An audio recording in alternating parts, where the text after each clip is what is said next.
Hey everyone, I'm Ben Smith, the editor-in-chief of Semaphore, and welcoming you to a special episode of Mixed Signals. I'm here with two of my favorite people to talk to about the media business, its future, its struggles, opportunities. Brian Morrissey, the creator and former great editor of Digiday, who now runs the Rebooting podcast and is this sort of essentially I think the only journalist who understands the advertising business, as far as I can tell. Which is, what pays most of our salaries, so it's good that somebody does.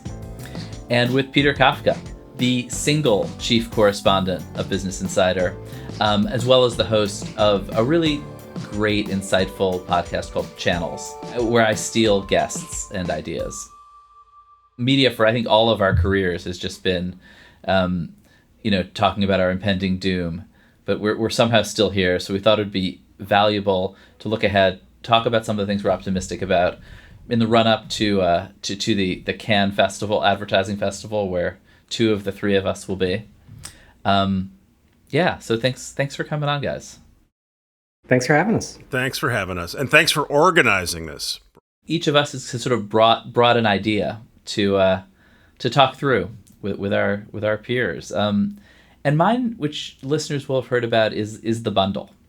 Like, I feel intuitively that I am so sick of having to subscribe to 7 streaming services, to 150 Substacks, with even the things that I love and want to log into, constantly losing my password and having to relog in, that I guess I feel like we have reached kind of peak unbundling, peak fragmentation, and that essentially the race is going to be on over the next couple of years to rebundle the world in certain ways. And I think you see that in like the biggest ways with, acquisitions in the sort of giant media world that Peter has covered for years and sort of led coverage of. Also in the digital media world where, for instance, Barry Weiss's Free Press is sort of picking up other Substackers. Look, I can read Tina Brown there, I can read Tyler Cowen there, and maybe I don't need to subscribe to every Substack. And I don't quite but I do not think I really have a theory for how this is going to happen. I just basically as a consumer want it to happen and live in a world where I'm used to the customer being always right. So I don't know, Brian, is this going to happen? I think it kind of has to happen for all the reasons you laid out. I mean, just basic common sense, as a consumer, this decentralization of media, which is, I think, one of the defining characteristics of it, it cannot continue because I think we kind of want cable TV to come back. And just the idea of wanting cable TV to come back is a sign of what has happened when it comes to streaming, right? Like all these streaming services that got rolled out, and now we don't know where anything is. And by the way, we're paying more money than ever. And the entire logic of it was, I don't want to pay for ESPN because I don't watch ESPN. Well, now you got to pay for like everything at once. And we see that across all of these decentralization platforms, which themselves kind of centralized. So like Substack, right? Because you wrote about Substack in your first New York Times column, right? I was actually trying to go back to see who was still on Substack from that column. Not all of them are, right? Like some of them have been rebundled. Someone like Charlie Warzel got rebundled with The Atlantic. And I think it's inevitable, but I think the big question ends up being, does media rebundle itself or does it get rebundled by technology? Whether that's by some kind of AI-enabled service, right? Or the massive technology companies that are already rebundling media and doing a really good job of it because they're combining media with other utilities. I don't know if did you see the Google AI Ultra package? I love that we've moved beyond Plus. No, that sounds Ultra. Terrifying. It's $250 a month, and you get all these AI tools like their Mariner, Notebook LM, but you also get YouTube Premium, you get storage, and I think you'll end up seeing media, and this is maybe contrary to the optimism theme, is to be a value add to different bundles versus like, I want to buy a media bundle. You're going to do that for Netflix and HBO, of course, right? But I think media right now in this will end up being a lot of times a value add to a different bundle. Same thing's happening with Apple News Plus. Apple News Plus is massively successful, right?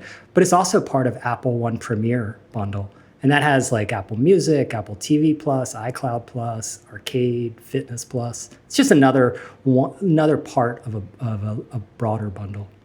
And there are what, like 3 or 4 giant tech bundles, and people pick one and then don't get the others, or do we have to subscribe to all of them? I don't know. I mean, some people will subscribe to all of them, some to only one. And I think what's pretty clear is when people are looking to go to subscriptions as publishers, the reality is, people don't really want a la carte, I think, in most cases.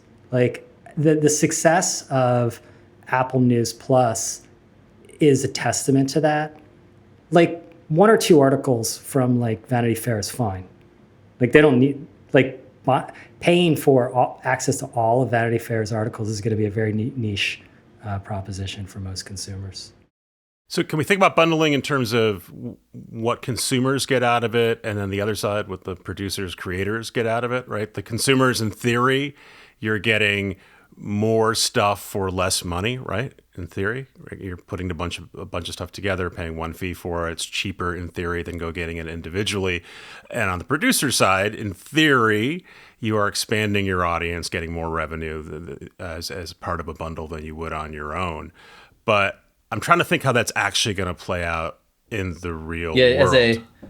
As a potential kind of like victim of bundling or free or free agent. I mean, you've lived on the edge of this for a lot of your career, actually, as sort of a big voice at a specific place. And I don't know, are you optimistic or pessimistic? I've always been part of an org. I've never gone out on my own. I think there's various reasons I haven't done that, but I don't intend to do so anytime soon. Knocking That's on so inspiring. Wood. But I thinking of Matt Iglesias, who came up through Slate and Vox and had a big following and left on his own and is now selling his Substack for more than, I think, $8 a month, and is grossing well over $1 million, and has said to me, I'd like to be part of a bundle, but I don't know how you make a bundle that makes more money for Matt Iglesias. Like, what kind of scale will that bundle have for it to be worthwhile for Matt to give up that individual audience? Everyone wants to be a bundler, not the bundled, right? Yeah, bundler, not bundlee. Yeah, I mean that's basically the. Though if you Matt paid Iglesias, any of these folks enough, I mean, I think like in a way, like a publication like the one I'm running, like in some sense, like I'm trying to bundle like these great journalists at Semaphore, and I guess in some sense the answer is advertising, right? Very, very hard. I mean, it is easy, or at least it works for a solo person to go and sell subscriptions, whether it's to their Patreon for video or to a subscription podcast or to a newsletter.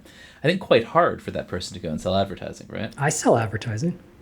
Yes. It's 90%, you are 90% plus of my revenue. You're very I feel like you're the exception that proves the rule, Brian. The person who knows how the ad business actually works. Yeah. I think I'm a wonderful ad salesman, actually, man. How do you do it?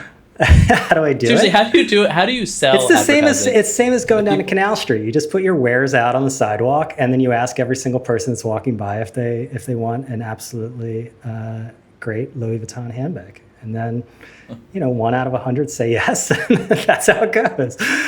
No, I mean it's niche, right? So I mean most of my advertisers, and it's not really advertising; it's really marketing services. They want to reach media companies. They sell technology products into them, and so it makes sense in that kind of setup. I mean, it makes less sense if I was like a political substacker. I think that's a much more difficult. That's going to lend itself more towards the dynamic of subscriptions, because politics get people super excited and they're very tribal, and they make subscription decisions based on that. But yeah, I mean, I think there's a world where if I'm Mark Thompson at CNN, I can go to the Matt Iglesias or someone like that and say, like, together we'll make so much more money. Plus, you'll, by the way, have like healthcare and vacations, because we can layer in advertising, we can layer in some other way to make money off you. Or are these individuals sort of like already getting everything they want? Like, that's my experience with a lot of individual writers. I mean, I don't know. I mean, I think like for a lot of people, they value the autonomy of it, and a lot of people left the org, as Peter calls org. it, just kind of like the Borg, because they didn't like certain aspects. I mean, you look at like a Paul Krugman. I think he's better on Substack than he was at the New York Times. I think his New York Times stuff got stale pretty soon. I think they should also just have, it's kind of like the Supreme Court, that it should not be a lifetime appointment. I think that's my optimistic suggestion for the New York Times editorial page, that you get like an 8-year tenure and then you got to like spin off and do something else. Maybe it's like a rotating, I mean, you could imagine some rotation where Substackers rotate on to the New York Times editorial page, but then do rotate off or get voted off or something. Yeah, that would be great. I don't know. There's some, I mean, that is, I guess, basically what By the way, I happens, read right? my first Paul Krugman Substack today. And the reason I read it is because some other blogger linked to it. It was very much of a throwback to the old days where you'd discover links that way through reading someone else's work. But it also reminds me, oh yeah, in the old days, at some point I would have been scrolling the New York Times and I would have seen a Paul Krugman headline and I may or may not have clicked on it. And people aspire to be working on their own, or do they do it because they're essentially forced out to do it, right? I think there's a real difference between someone who decided they wanted to publish a Substack from the get-go versus someone who was at CNN or the New York Times and doesn't have an outlet now, but does have reputation, some degree of fame, and can try to convert that into paying subscribers versus someone who's had to sort of earn it on the way up. And I think those are very different kinds of people. And I'm curious to see how all that plays out. But I think it's a mix, right? Because I mean, Ben introduced this. I mean, the reality is we've all lived through it. Like this industry has been sort of in a downward spiral for a long time. I mean, I think since I sort of started it in like 2000, it's been basically in decline. I know this is the optimism episode, but that's just reality. And so if you're going to like stick with this profession, a lot of times you sort of don't have choice necessarily. And I think it takes a different type of person probably to go off and deal with the sort of ups and downs of basically running a small business at the end of the day. But I think it can lead to like better products to some degree. I mean, I don't like when people talk about the decline of media, I am well served in media. There's a lot of good stuff out there. As a consumer, yeah. As a consumer, you don't feel there's like, a shortage of media? No, I'm like, it's okay. Like we're making a lot of media now. And I hate it when I see, layoffs at like BI and whatnot. And that's terrible. At the same time, like I also think just this is a marketplace and there's a lot of supply out there. What about Peter on like, I don't know, the beat that I think of you as knowing more about than anyone else, which is these giant media companies, the streamers, the studios. Like when I think, I'm in my mind, because I'm a big like reader of text, like often when we talk about bundling goes to Substacks and the New York Times editorial page. But the biggest question is about Max, Netflix, everybody else. I have noticed, it kind of interests me that you can go on Verizon and purchase a Netflix Max package, which struck me as like, something weird is happening there. But like, where does that go? Because I find myself canceling and uncanceling Hulu all the time, things like this. Like, it feels really disordered. By the way, I love that idea that the champion, there's a big soccer tournament that just ended this weekend. The Champions League final was played. And so that's why I was subscribing to Paramount Plus. And now I can go unsubscribe to Paramount Plus with a click. It's a much better experience for me than being locked into a cable bundle. And I can't remember which one of you was pining for the days of the cable bundle. But we do have to remember that for a good decade, an easy way for me to get clicks was to write a story about how bad the cable industry was and how everyone hated it. And everyone hated not having choice, having to pay for sports or whatever the thing was that they didn't like, or Fox News or whatever it was. And this idea that the idea that you could pick and choose what channels you wanted to watch and pay for was the thing everyone was demanding. And I think one of the reasons you hear people talk about pining for the glory days of cable is that it's now so far removed, and or when they were consuming cable, they weren't actually paying for it because their parents or the college was paying for it, that it just seems like a fantasy world to them, that you got one bill and everything was there. And the other thing to underline there is that this explosion of content we got on TV basically aligns exactly with Netflix shaking up that market and offering an alternative, and then an array of competitors coming in. This idea that you have to pay for all these channels to watch all the stuff didn't exist in the year 2000 because those channels just didn't exist, right? Yeah. All these other options didn't exist. So this notion that you have to pay for all this stuff, I think is a false argument. You don't have to pay for any of it. You can pick and choose. But you know as much about streaming as Brian does about advertising. So I'm sure you know how to exactly cancel Paramount right after your soccer thing. But I have a Planet Fitness relationship with Disney. I have somehow still subscribed. I can't figure out how to turn it off. But you know what? I am not alone, and that is why all of the streamers are killing themselves about how to reduce churn. Because lots and lots of people are dipping in and out. And so they are constantly debating this, and you see them trying to figure out, oh, maybe if you sign up for a year, we'll give you a discount. I think one of the streamers at some point will say, we're basically only going to allow you to subscribe for a year at some point. And that'll be their solution to it. But bring it all the way back, the bundle you were talking about, is a marketing bundle. No one's really doing the actual bundling yet. That's going to happen through outright consolidation. But who's going to do it? Is it going to be, I sort of think about it like my phone. Will it be Apple? Will it be Amazon and its app? Will it be Netflix starting to pull in HBO stuff? It feels like there are a lot of different possible levels at which the bundle is going to happen. Netflix has been doing it for years, and that's why Netflix is the most successful streamer, right? They have everyone else's content. Everyone for a while tried to pull their content away. They've decided they're going to go back and sell them. That's why you can watch lots of great Max shows on Netflix today. They are the closest to replicating cable. And they're pretty clear about that's their intent. Other folks the AMCs of the world, Paramount, those are not going to remain independent companies. They will get bought by someone. And the question is some of it has to do with politics now, right? 5-6 years ago, we would have thought it was you might have thought an Asian company might be buying some of these. I don't think that's going to happen. You don't think Tencent is going to be snapping I don't think Tencent's is a real buyer. And I also, would question whether the tech oligopoly will be allowed to buy meaningful media assets going forward. Right. Just as we're trying to get back to cable, President Trump is stopping us. Well, if you look at the most successful, YouTube is basically TV now, right? Yeah. And YouTube TV is cable. To me, YouTube TV is a great product. If you remember to cancel it after the NFL season ends. But it's a great product, and it shows that, maybe the economics were a little messed up with the cable model, but that, people like bundles generally. And they hate them when they have them, but then when they get the alternative, it sucks. It's to me, it's like going to a tapas restaurant. I always feel ripped off when I go there because it's just okay, we're going to make the dishes really small, and then the bill ends up always being about a third more than it would be if you just had a normal dinner. And I feel like that's the same with a lot of bundling. And it's harder now because people don't it's been said, but people don't watch ESPN.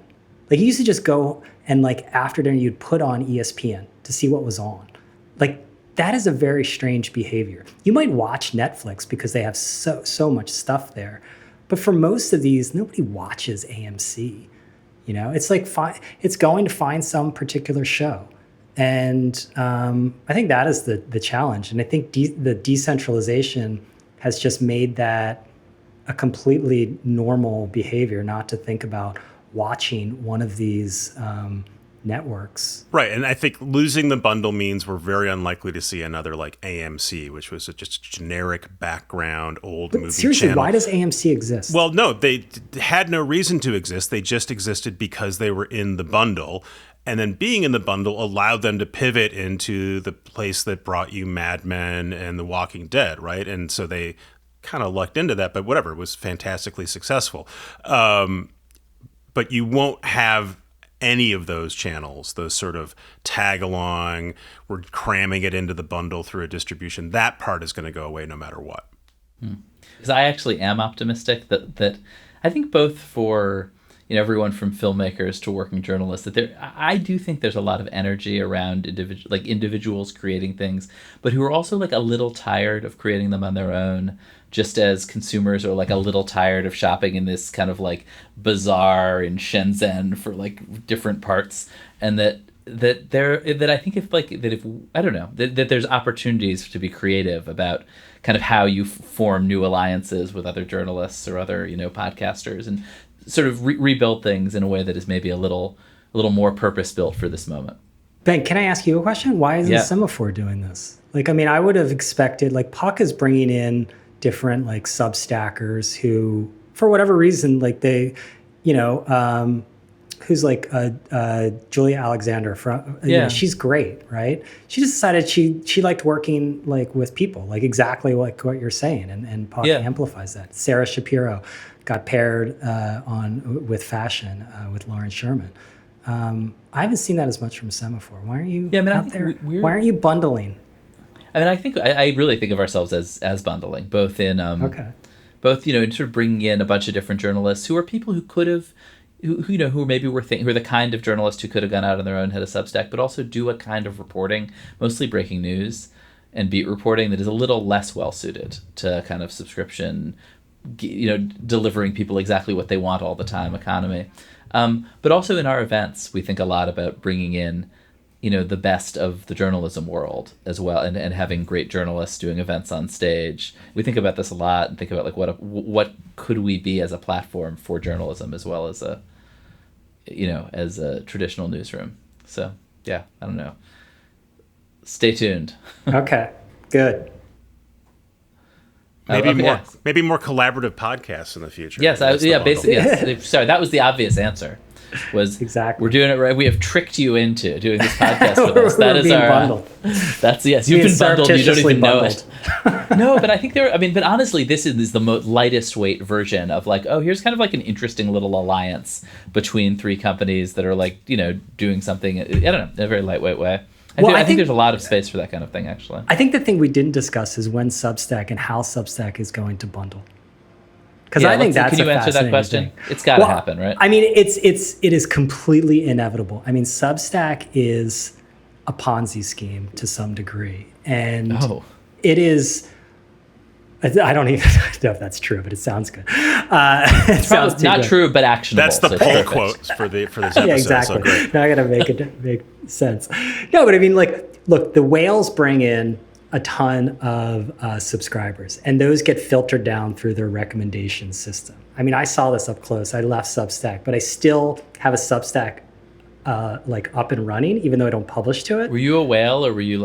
I was not a whale, but I was 2 ticks down from like a dolphin. A whale, like from Gergely, the pragmatic engineer guy, and he recommended, like Alex Kantrowitz, who recommended me. And so I would get all of these subscribers from recommendations.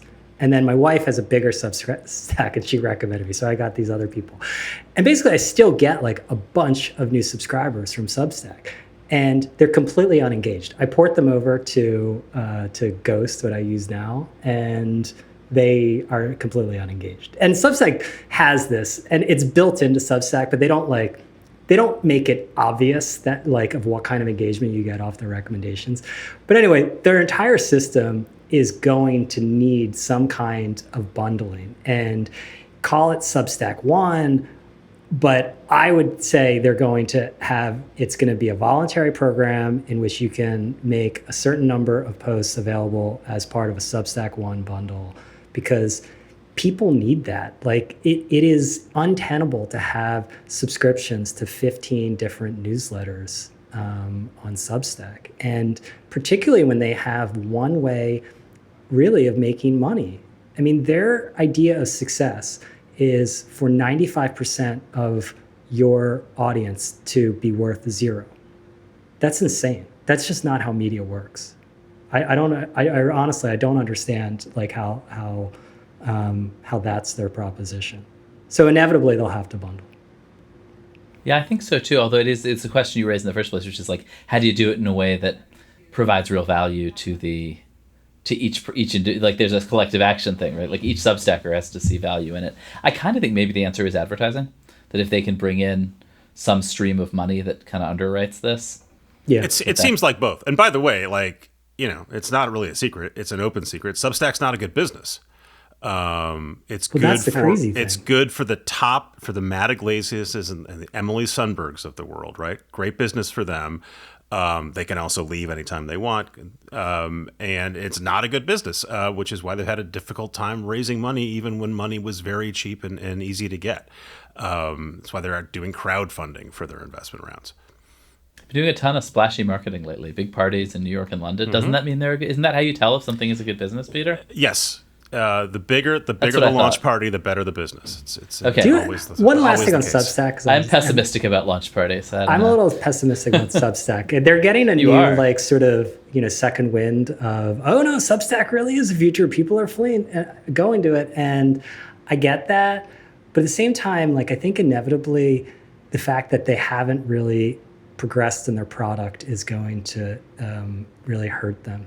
Like they're synonymous with email newsletters, and they are a horrific email service provider. They don't do the most basic things that an email platform does. And and I see where they're going, and they're trying to become a social network, and they're trying to be like TikTok, and it's all because they've got all that venture capital money. And all of us on this podcast know that venture capital can sometimes, twist your incentives. And What? never. And I think that's gonna catch up to them, because all the money that they're spending on like these parties and whatnot. If I was on Substack, I would be like, why aren't you fixing the email? Like, why can't I do like a welcome sequence? Why can't I do just the basic that any email provider can do? You can't. All right, this is from here on out. We are the Substack customer service show. Chris Best, if you're listening. Okay, well, I think I retained most of my optimism about most bundles, and thank you guys. My optimistic take for this segment is I want to talk about and just do like a little bit of temperature check of this idea of alternative media versus institutional media, because I think we're at this point where it's like peak alternative media. I mean, alternative media has been running circles around institutional media. All the energy feels like it's on the alternative side. And there's the drumbeat of bad news on the professional media side continues. And I think that probably has more time to go with that trend. But I think we're going to start to see professional media start to look a lot like alternative media and vice versa. And I think that this inevitably happens. I've seen it all the time in markets where, like, I used to cover ad agencies, and there would be digital agencies, or at the time, like internet agencies, and there would be, the regular advertising agencies. And they each had their own strengths. And the reality is both of them were going to the same place. And I think in some ways, alternative media, and by that I mean like the Joe Rogans and Lex Friedmans and the All In podcasts and the YouTube shows, Adam Friedland, you just had him on, right, Ben? I think that they're going to end up looking more like professional media. And I think professional media or institutional media, if you will, is going to start to adopt some of the things that make alternative media so successful, And I think a lot of that comes down to the authenticity and being like more just approachable, and also, and most importantly, probably, is doing away with old conventions of institutional media that are pretty much in the uncanny valley right now. I feel that way. Anytime What do you mean? Like what?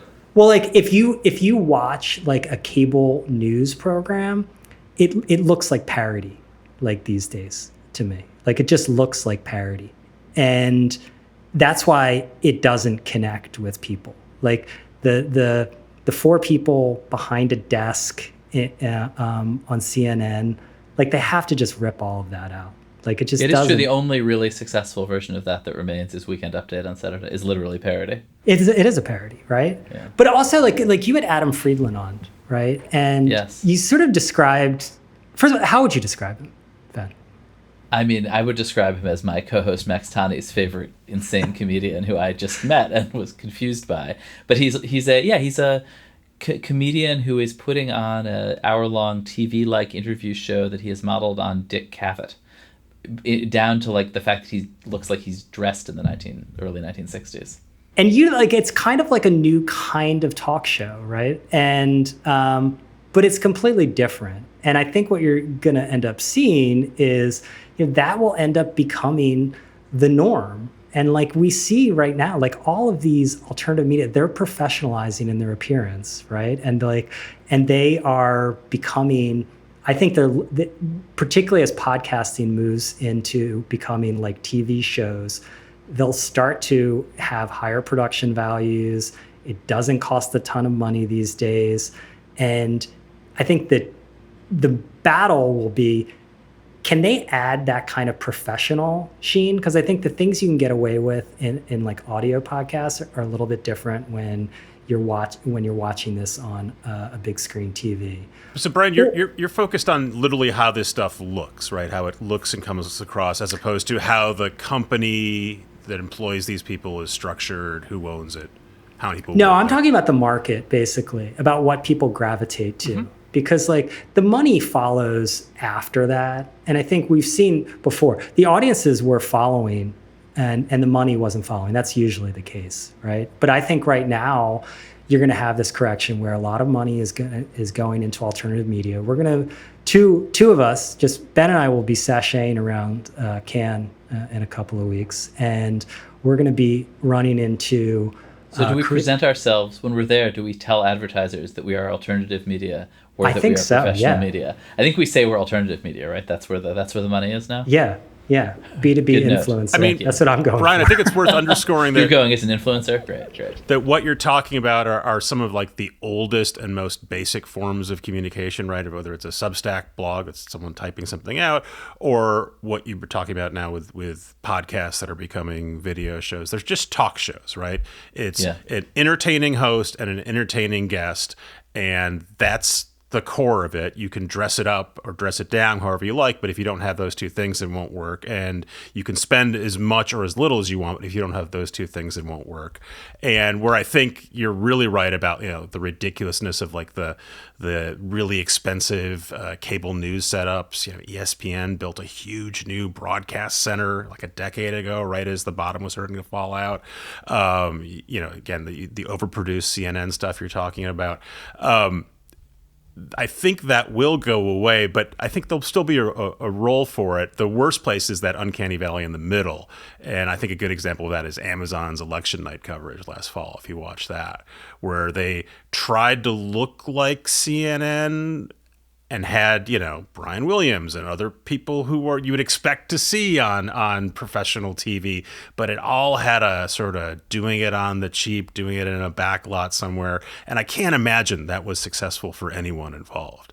And I think you either have to like go big production or minimalist and stay clear of that middle. Yeah, and I think when you talk about kind of professional versus amateur, I mean, there's just sort of a literalism to that. Like professionals are people who get paid for what they do, and it's a very, very competitive environment, and people who can make a living at it will keep doing it, do it more, invest more. And I think the thing that I've been noticing again, I would say bracket, like we're talking in this space of three idiots talking to each other on a screen. There's also a world of reality TV and formats and cooking shows that is much more expensive and complex. But for these, but still much cheaper than any other form of TV, by the way. Yeah, that's true. But the But for our world, in a way, this world of news, I mean, I've been sort of obsessed with Piers Morgan because he is a brilliant, I think he's the best broadcaster alive, and he is the most opportunistic person in media.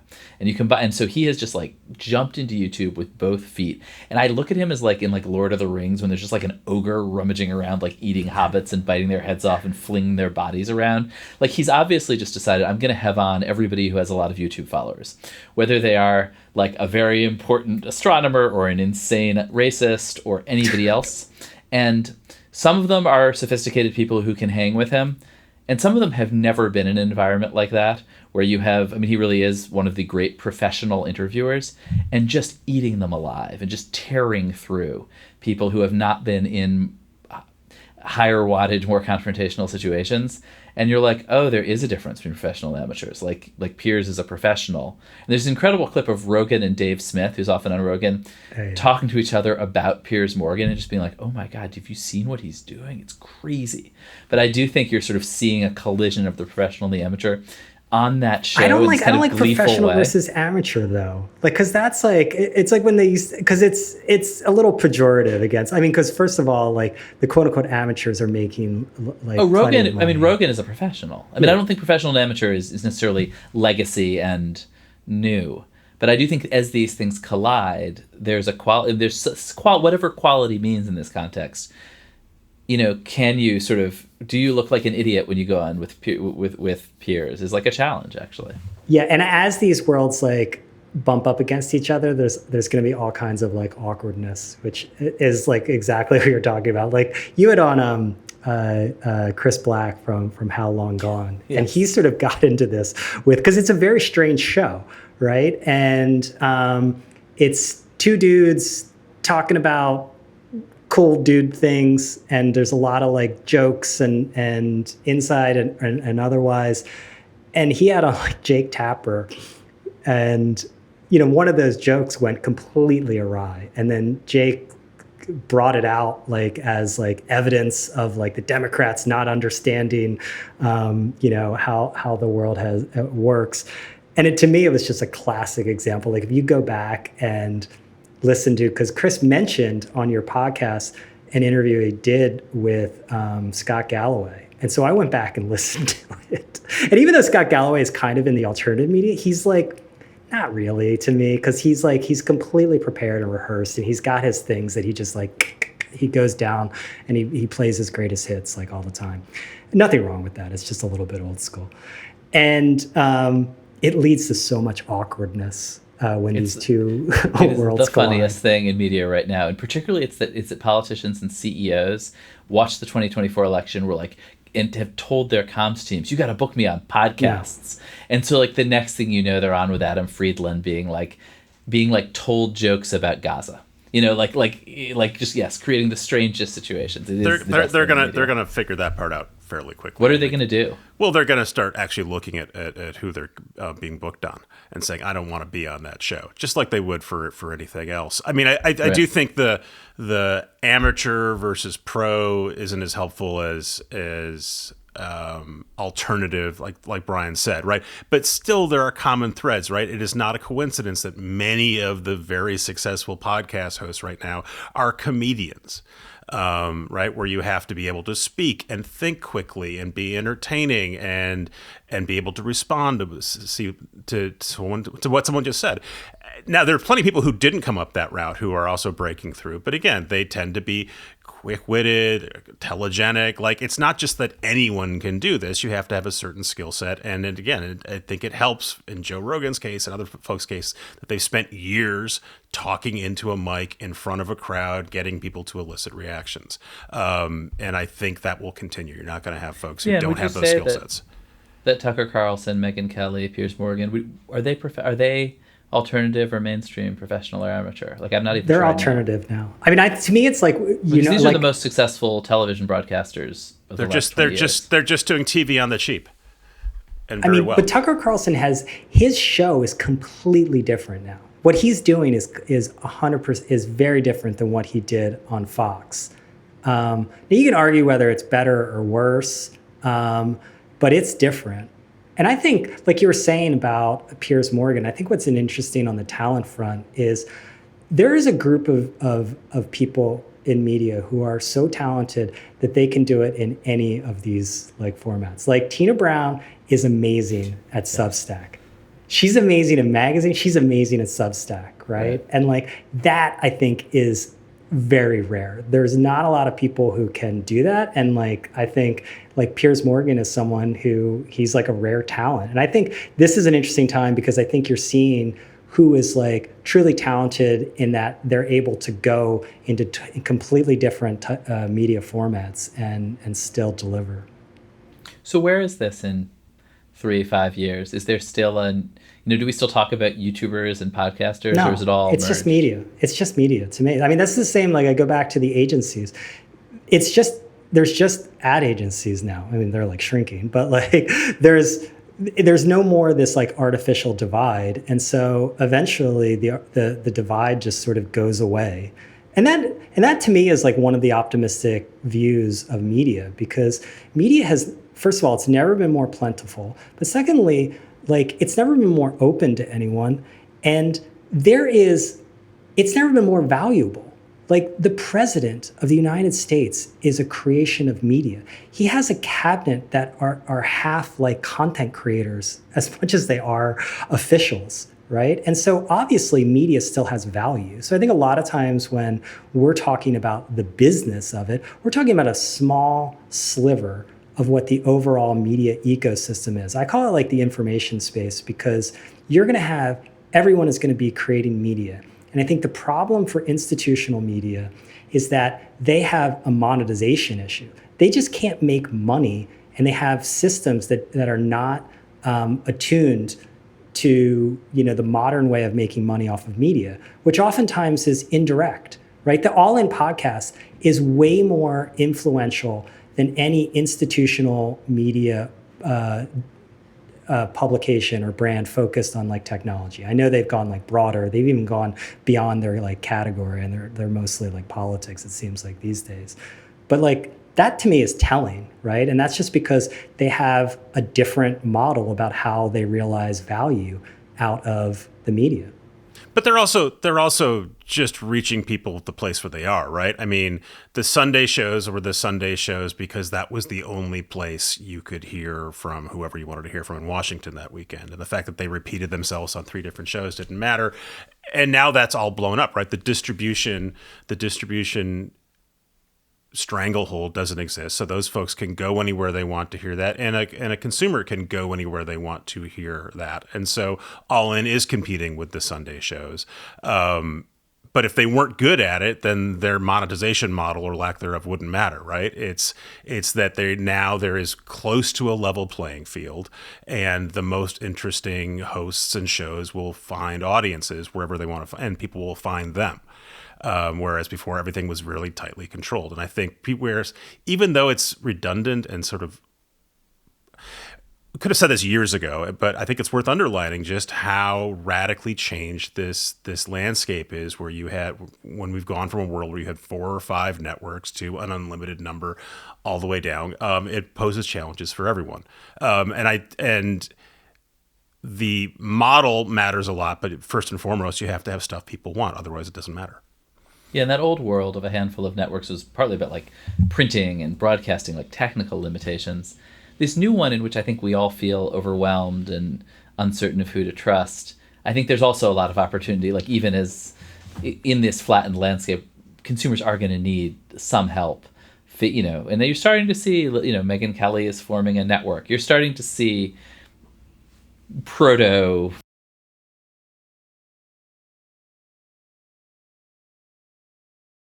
Like, have you been following TBPN, the Yes. Technology Brothers like podcast network? I think they try to say it's not Technology Brothers, but I'm pretty sure it is. I thought it was like a good tech bro joke. Yeah, I thought, but then now they're trying to like sort of inch away from it. But I look at them as like as a good sign of where things are going, right? In that it's 2 guys. They have experience being entrepreneurs, right? So they're of the industry, and that gives them a cachet that a journalist does not have, particularly in an industry that over the last several years has seemingly declared war on the media industry. I mean, I appreciated my ex-boss Jason Calacanis's turn on your podcast too, Ben. It was a little awkward, but that's okay. Having known Jason, I wasn't totally surprised. And but I look at that, and first of all, when you look at TBPN, it looks professional. Like it looks, and I know this is part of the packaging, but I do think the packaging matters, and the packaging is kind of swinging back in the professional direction. And that, I think that matters, because the packaging was always the advantage that institutional media had over alternative media. And that was when alternative media used to be dismissed as UGC or amateur or whatever. And now like that packaging advantage is gone. But I think that we're seeing people try to like keep that authenticity part while adding a lot of the professional sheen that ends up creating a lot of leverage. And when you look at a TBPN clip that gets bounced around X, because most of the viewership is not on, their live show, they produce a ton of clips off that, and that's where a lot of the engagement takes place. It looks like a normal TV channel. At least I'm like, yeah, this looks like TV to me. It's all becoming TV again. I do think that the professionalism, the sheen of that is going to be so easily available, kind of is easily available already. Yeah. It's only going to get cheaper. And so it won't be a differentiation at any point. And so the real question is, how do you cut through the news? How do you cut through the noise? And having a show that looks professional may or may not be a selling point, but it certainly won't be adequate. It becomes table stakes, though. Yep. As I'm sure you guys we're sort of like constantly being like, crap, the backdrop isn't good enough. We got to improve it. So that's how I'm feeling right now. All right. On that note, Peter Kafka. All right. Should we jump in? Yeah. And I wanted to talk about the green shoots for legacy media who still exist, still around, still paying some of our salaries, and how they are in some ways successfully adapting to this world. And I guess I wanted to throw out an example here, which is ESPN, which is still a giant, very valuable cable outlet. Primarily, you go there to watch live sports, but people do watch other programming there. Their two biggest stars, Stephen A. Smith and Pat McAfee, just have huge deals with them. But those deals also allow them to work outside of ESPN. Stephen A. Smith can do his own podcast in addition to getting paid a ton of money to appear on ESPN. And Pat McAfee doesn't actually work for ESPN. He produces his own work and licenses to ESPN. Now, you could argue that's ESPN sort of bending to do whatever these stars want, and an example of the internet age that these guys have more leverage than ever.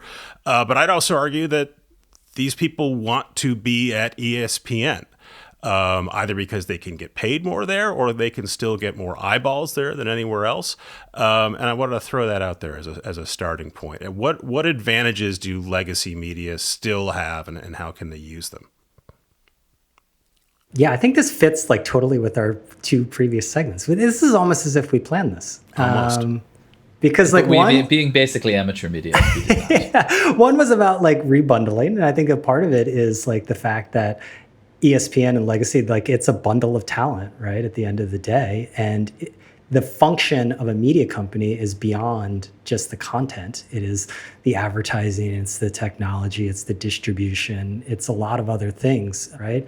And then the other one is what we were talking about was the merging of alternative and institutional media. I mean, they're going to blur at the end of the days. And I think what you're talking about to me is a sign of where those things are going, in that it's less oppositional, and you're going to end up seeing different arrangements that take place between independent, quote unquote, talent and institutional media. And because both bring particular upsides, right? And like you gave that, like I would give like another example, your former boss, Kara Swisher, right? Like, I mean, what she is doing now, like before it was, she was a star, and so she was going to break off and start her own company, Recode, right? And that's what she's going to do. But now she doesn't even have to run the company. She just gets like the upside of like being Kara Swisher and allow all of all those other functions to be handled by Vox. Right. And so I think the big challenge for media companies when they get out of like an ESPN is how do they start to cut talent deals? Because that is where you get so into what are they some going to sticky- offer? I guess my question is, what are they going to offer the talent? What is the reason for a Kara Swisher to stay with a Vox? What is the reason for a Stephen A. Smith to stay at ESPN, right? In a world where they could go anywhere else that they want, those legacy media companies have to be offering something beyond just money, because they can always get outbid. So what are those people finding attractive? And I guess my point is, I think there is something still of enormous value, whether it's distribution primarily, a little bit branding still helps, I think. Monetization still helps. I think Vox in particular does a very good job of selling ads. Thank you, Vox. But it's some combination of those things, because it can't just be, come work with us, we're brand X and that matters. Yeah, and actually, I think maybe not every. I mean, those are the things, right? Brand, advertising, revenue distribution. That maybe can support production, community editing, but and I think there is this question of is a media because one version of this is what Chris Balfe, who I heard on an incredible interview on Peter's podcast and had him on our show, who basically runs the production company for Megyn Kelly and Tucker Carlson, people like that. And it's called Red Seat Ventures, but you've never heard of it, and he doesn't want anybody to have heard of it. It's their back end, and it runs as sort of an agency for stars. And now owned by Rupert was bought Murdoch. by Fox for sort of a big number. And so it's is the media company of the future like an anonymous agency for stars that kind of has no leverage to keep its stars, I think, in some way, because no one's ever heard of that company. Its brand doesn't have any meaning or guarantee. It doesn't have its own distribution beyond the network of stars. And I think that is obviously an incredibly interesting, successful model. But I think one of the things you see out there is that these you can imbue a brand with meaning and really hold to that, it really does mean something. And I noticed it the other day, because there's no brand that has been more beaten up and degraded over the decades than Newsweek. I mean, one of the real learnings of Newsweek is do not put the frequency of publication into your name. But it's been sold and resold, and in the middle of just incredibly boring and complicated minor criminal activity alleged and all sorts of things. And yet, yesterday, I saw somebody, Elon Musk, being didn't like some story in Newsweek and was this is what the legacy media does to you. They lie like Newsweek lies, right? And actually, in some weird way, that means that Newsweek still has this incredibly resonant brand. Here's the thing. Newsweek is a good business now. And the reason is because it's a brand, right? And so, their fast-growing parts of their business are things like the best hospitals to go to, their list business. This goes back to what I was saying. And that's because their brand means something. That's what I'm saying. Is that there is, I think, actually, people understate a little how much these brands mean. Partly because they've seem to have survived the apocalypse. These brands. Well, they also existed in a pre-digital world, right? Yeah. Where there were less brands and it was sort of easier to get people's attention. I do wonder what Newsweek will mean when basically the entire audience cannot remember a time when there was a print magazine, right? And we're getting fairly close to that. And I wonder if those brands will continue to be successful. Yeah, we're basically the last people who grew up with it. And I was definitely around my house. It was often the most salacious thing in my home was Newsweek. There'd be a little bit of pop culture in my very non-pop culture. I don't remember Newsweek being that salacious. Did they have a swimsuit issue? I forget that. No, but you could learn about Bo Derek there. Oh, really? Madonna. Bo Derek. But Peter and I had very sheltered childhoods. I think it's an interesting point. When you think about even Time, I had Jess Sibley. I just did a podcast with her the other day, and it's another business where they've sort of ceased to be valuable. I don't mean this in a bad way, just factually, for what they did before, as news weeklies, that doesn't have a lot of value, but they still have a lot of value in the marketplace. And sometimes that can be a big events business or accolades. You have these franchises like the Time 100 Person of the Year. For Newsweek, it can be a licensing business at the end of the day with, best hospitals and all the lists that they do and the college rankings. So there's a lot of value still left in the brands, particularly of legacy.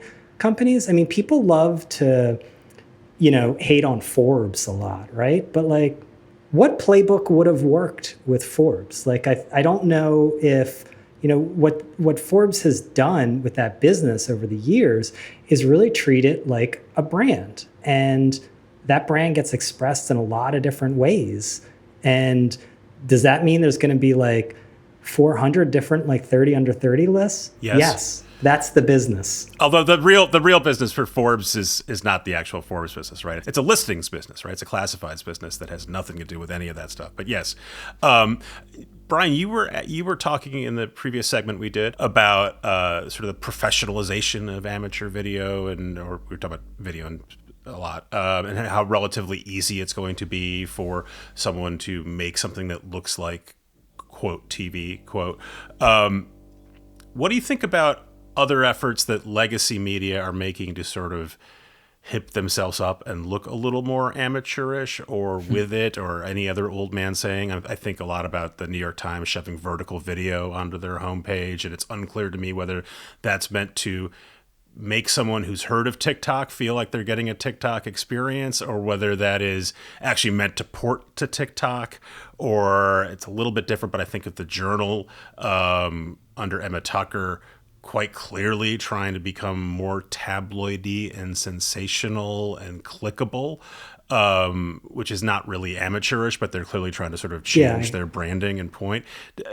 Are those moves sort of going to work? Are there enough companies with the ability to make those moves to make it work and sustain themselves?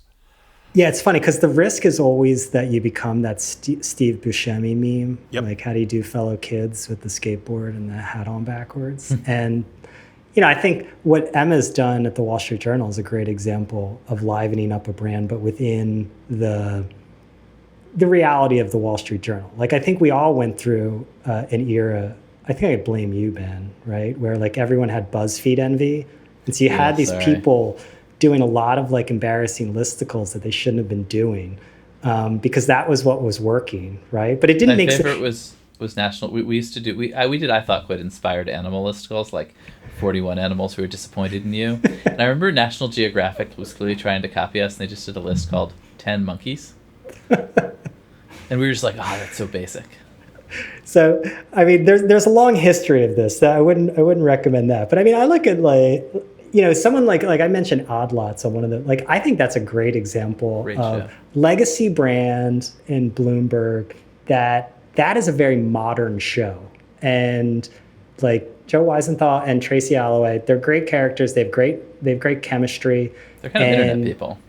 Yeah, and they're like very native much to internet it. people. But like it fits within the Bloomberg ethos. It isn't like out of left field. So I worry a lot about traditional brands that decide that they need a creator strategy, and that there's a task force that gets like spun up, and they're like, we're going to find creators. We're going to like build creators, and it ends up coming across as phony, and that's. But what about the less cringy one where they just say, we are hiring Joe Weisenthal or Matt Iglesias or Emily Sundberg, and they're going to either make something, which actually Bloomberg already does. Which is literally what Bloomberg did with Joe. But also Matt Iglesias publishes for Bloomberg on the regular. And Michael Lewis is going to do a big thing for them. I'm very jealous. But the point is, I'm assuming we are going to see more people adopting the ESPN. You can bring your product to us and license it to us, and we will sell it for you, or whatever it is. It'll be part of our bundle to bring it all the way back. But you are going to be able to do your own thing on your own, and we're going to figure out how to do that. But it's less complicated than it thinks. And you are going to get our distribution and audience, and we're going to get your brand and sizzle. It seems like a pretty good and pretty obvious trade. Yeah. Aren't you doing something like this yourself? Is that me? Yeah. I have two jobs, so I guess that sort of makes sense. Yeah. I mean, I work full time for Business Insider, and then I produce. I own a show that Vox distributes and sells. Okay. But yeah, I mean, take someone like Emily Sundberg. Like, it makes all the sense in the world for her to have some kind of arrangement with like New York Magazine, right? I mean, they're doing incredible work. Talk about like a legacy brand that is still just as relevant culturally. Maybe more the so. business is totally different, but that is a very relevant brand. They're constantly in the zeitgeist, at least from what I can tell. Yeah, they're. But I guess that raises a question for me, because you talk about these brands like Forbes and Newsweek that somehow are still milking their like 1980s and 90s resonance with like living in the brains of like old people like us. But I mean, at some point, if you aren't doing essentially the great journalism that is what distinguished these things, like at some point that runs out of steam, right? And I do think if you look at the contrast between New York and a lot of the Condé Nast publications, like actually living up to the expectation of your brand matters a lot too. Right. I mean, it's harvesting, I think, is what you're talking harvesting, about. That's so you're doing some brand harvesting, and there's some reaping. Yeah, I mean, there's the SEO harvesting, which is pretty common, I think, with a lot of publishing brands. I think one of the sad things of digital media is that dignified death of brands is not an option, right? Like, I mean, I think Gawker in some ways got off easy. Like, it did have its corpse paraded. It had an embarrassing half-life for a while. It did have its corpse paraded around for a little bit, but during that weird bustle thing. But like overall, like it went away. And like most publishing brands that start on the internet do not go away. They become SEO farms. And perhaps we've gone through all this without talking about AI. Perhaps with SEO losing a lot of its allure, that will not necessarily always be the case, but that is the reality for a lot of brands. So AI will kind of put the zombie brands out of their misery. Well, there's so many zombie brands around, and like the reality is, from kind of like a private equity perspective, it makes a lot of sense. Like managing decline can be a very lucrative business. I'm regularly reminded by someone at Apollo that like AOL's dial-up business is still like $400 million in EBITDA, like not even like revenue. So there's money to be made, and capitalism will find it. That's interesting. I do wonder if AI kind of accelerates some of that decline. And well, yeah, the SEO, harvesting giga-ohm for an SEO play, was a pretty small business to begin with, and then it's going to be much, much smaller now, for all the obvious reasons. I had like a strange, slightly optimistic experience with sort of the intersection of journalism and AI, which is that you may have noticed this, but PR people who had mostly like gotten out of the business of pitching mainstream publications because they just wanted to put their people on podcasts and like ghostwrite LinkedIn posts for them, have now realized that ChatGPT and Anthropic tilt very heavily towards stories in journalistic publications. And if I ask what is the reputation of Brian Morrissey, it's going to pull something up from the mainstream media. It's not going to look at Reddit. And so there's been this swing back in the PR industry that the way PR services in the world of AI work is that like you really want a story about your CEO in a trade publication. This doesn't help the trade publication's business model at all, but the PR people are like back to pitching articles that perhaps nobody will read, but the AI will read. And that's what matters. This is why I'm going to revive I had a business idea many years ago when I was like a reporter who would get like 150 emails following up on another email from PR people. And then I would get 150 calls following up on the email that were following up on the email. The ad tech business is really particularly focused on this. Right. And I always looked at it like this needs to be taxed. Like there needs to be a disincentive of it. So the idea was pay per pitch, where they would actually have to pay a fee in order to pitch publications. Oh, it's a fantastic model. And that would be the way to fund the journalism. Which, by the way, they used to do, just called taking you out for drinks. This is more scalable. Well, the company pays a fee, which is called hiring that guy to email you. Well, they're always like convincing to me, like companies saying, why should you buy ads? It's much better for you to be in, the article. And that was directly oppositional. That's just competition at the end of the day. And so maybe now with this, generative AI optimization, that it's time. It's time for a pay per pitch. All right, Brian, I'm going to put you in charge of Condé Nast, big house of brands. Brands still mean a lot. Everyone knows about their struggles. Big legacy media. What are you immediately pointing to as a strength? Well, I mean, Condé Nast is hard because it's a collection to me of like assets, and like some of the assets are perfectly suited for like what I would consider like a DTC lane, something like the New Yorker, right? The New Yorker has proven that it can get a lot of people to pay for its high quality journalism, right? Like I think then you put in opposition to that, say Vanity Fair, right? Vanity Fair, as it is now, doesn't necessarily have a very clear reason to exist, I don't think. And that is a challenge. But it's still got a tremendous brand, right? So I think like the inevitable result for a lot of the assets in like a Condé Nast is that they move from being like publications to being brands. So you go to the Vanity Fair hotel or the Vanity Fair airline food on Delta or whatever it is. Well, move it to LA, make it all about like Hollywood. No, it might be uninspiring, but it's not. The playbook.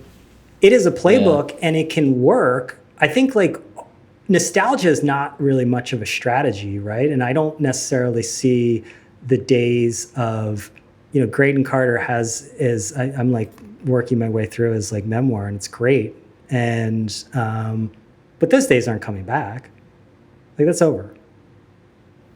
Right. So you do what with it? You manage that into some sort of brand play. You keep a few other titles as DTC plays, and then the rest you get rid of. Because the reality for a lot of these legacy assets is they're going to be fronts for other kinds of businesses, right? Like so, the direct, unless you can do a DTC model where you're actually getting people to pay for it, or you're in a category that advertising can support it when they can just go to Meta and have Meta make the ads and put it exactly in front of people that are going to act on it. Then you need to find basically a business in the back that you're supporting. And you see this with a lot of magazine brands. They're almost more like party promoters really at their core business Sports than they Illustrated. are, publishers, because that's what's paying the bills, putting on parties. So to me, that's inevitable. Like is there a different, like, what would you do, Ben?